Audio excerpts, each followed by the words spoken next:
Hi, Shirley and Candace. We were up here earlier this week reporting on an update of the Restore the George project, which is the giant bridge restoration. One of the avenues or incidents of that project parts involved this park, and they had to close it down. They actually remodeled it and refurbished this too, but you can see the lock is still on that gate. So we went walking around. We heard from a neighbor, and I learned something here at the Breakaway Cafe. On a nice day, kids would probably be all over the playground equipment, but it's behind a fence and the gate is locked. I always noticed that it was always closed and no one was ever in it, so I didn't know if it was active or what.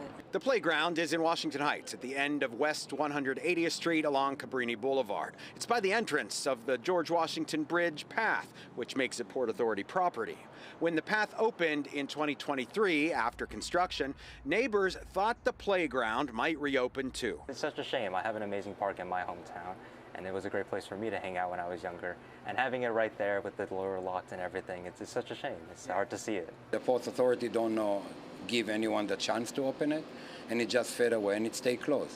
Nadav Cohen lives in the neighborhood and just opened a cafe across the street. From his window, he can see the area. He remembers bringing his daughter and son to play on the grounds. As a resident and new business owner in the neighborhood, he has an idea. We're willing to volunteer and supervise it and make sure it stay open. We opened this tiny little coffee shop and bicycle shop for the neighborhood.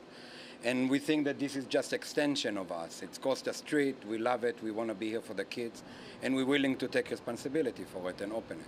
The Port Authority is in charge of the space. Before it closed for the giant bridge project nearly 6 years ago, a local resident and nonprofit were staffing and holding events at the space. Port Authority spokespeople tell me the agency has been hard at work identifying an organization that can safely and efficiently operate the playground so it can reopen. So the lock remains on for now. The volunteer who ran a nonprofit who used to be here and staffed this passed away, sadly, in 2021. The Port Authority wants there to be a structure and an organization here. I've checked in with the local electeds up here.